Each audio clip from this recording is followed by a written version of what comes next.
बाप समजायला ना थोडा वेळच लागतो. बापाला समजून घेणं अवघड आहे ना.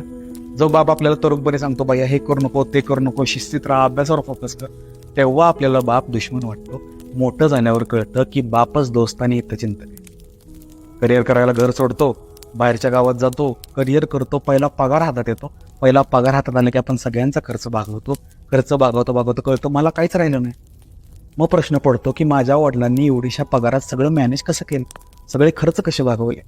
घर सोडलं, लांब गेलो, बाप. दिवाळी आली, उत्साहात सगळ्यांना कपडे घेतले, सगळ्यांना काही ना काही तर घेतलं. मला घ्यायची वेळ आली तेव्हा मी थोडा मागं सरकलो. मग प्रश्न पडला, मी पप्पासारखाच होतोय.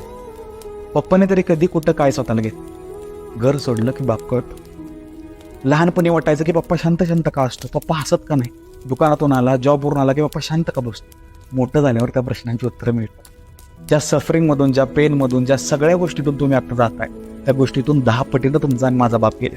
पण तो कधी व्यक्त झाला नाही, तो फक्त हसत राहिला आणि चालायचंच म्हणतो. आणि बाप चालायचंच म्हणला म्हणून घर चालत राहिलं. बाप कधी व्यक्त होत नाही, तो फक्त हसतो आणि शांत बसतो. मोठं व्हावं तसं बाप समजतो. आज दिवस खास आहे पण बापाचा कुठला असा खास दिवस नसतो. बाप आहे म्हणून प्रत्येक दिवस खास असतो. Happy father's day. आणि भावा, आज जर बापाला मिठी मारू शकला तर खूप भारी.